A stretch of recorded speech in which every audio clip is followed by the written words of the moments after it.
நம் பாரத நாட்டின் தேசத் தந்தை என அழைக்கப்படும் மகாத்மா காந்தியடிகளின் கட்டுரையைப் பார்ப்போம். முன்னுரை. நம்மை எதிர்ப்பவர்களை சண்டையிட்டு வெல்லாமல் அகிம்சையின் மூலமாயும் வெல்லலாம் என்று நமக்கு நிரூபித்துக் காட்டியவர்தான் மகாத்மா காந்தியடிகள். அவரைப் பற்றித்தான் நான் கட்டுரையில் காண்போம்.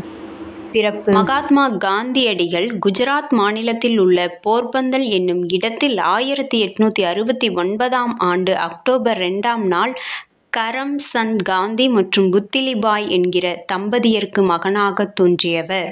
மோகன்தாஸ் கரம்சந்த் காந்தி என்பது இவருடைய இயற்பெயர். இப்பெயரே பின்னாட்களில் மருவி காந்தி என்றானது. இன்று நம் எல்லோராலும் தேசத் தந்தை என்றும் அழைக்கப்பட்டு வருகிறார். கல்வி மற்றும் திருமணம். காந்தி அவர்கள் பள்ளிப் பருவத்திலேயே தனது 13வது வயதில் கஸ்தூரிபாய் என்பவரை மணந்து கொண்டார்.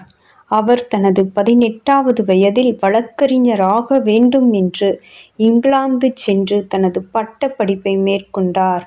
பிறகு இங்கிலாந்தில் பட்டம் பெற்று காந்தி இந்தியாவுக்கு திரும்பினார். அரசியல் வாழ்க்கை. காந்தியடிகள் ஒருமுறை ரயிலில் பயணிக்கும் போது முதல் வகுப்பில் டிக்கெட் எடுத்து ரயிலில் ஏறினார்.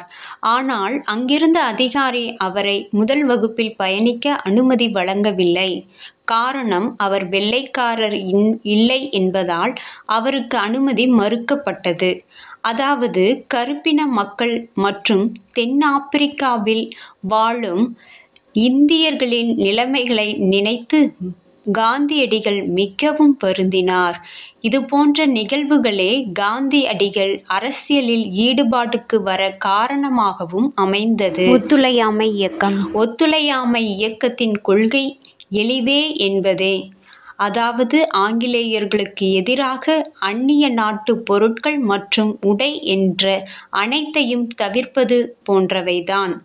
அப்போது இருந்து காந்தி கதிர் ஆடைகளை உடுக்கத் தொடங்கினார். வரி எதிர்ப்பு. 1930ஆம் ஆண்டு ஆங்கில அரசு இந்தியர்கள் தயாரிக்கும் உப்பிற்கு வரியினை கட்டச் சொல்லி மிகவும் வற்புறுத்தியது. இதனை கண்ட காந்தியடிகள் மக்களை ஒன்று திரட்டி பெரும் மக்கள் கூட்டத்துடன் 23 நாட்கள் நடைப்பயணம் மேற்கொண்டு தண்டியை அடைந்தார்.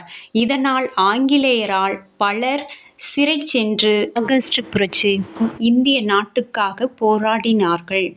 இந்திய சுதந்திர போராட்டத்தின் உச்சகட்டம்தான் இந்த ஆகஸ்ட் புரட்சி என அழைக்கப்படும் வெள்ளையனே வெளியேறு என்ற இயக்கம்.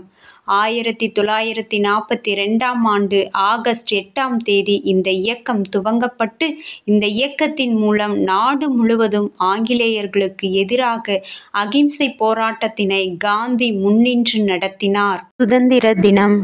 பிரிட்டிஷ் அரசு இந்தியாவிற்கு சுதந்திரம் வழங்க முன்வந்தது. அதன்படி ஆகஸ்ட் புரட்சி இயக்கம் எப்பொழுது தொடங்கப்பட்டதோ அந்த ஆகஸ்ட் மாதமே இந்தியாவிற்கு சுதந்திரம் வழங்க ஆங்கில அரசு இந்தியாவிற்கு ஆகஸ்ட் 15, 1947ஆம் ஆண்டு இந்தியாவிற்கு சுதந்திரம் கிடைத்தது. காந்தியடிகளின் இறப்பு.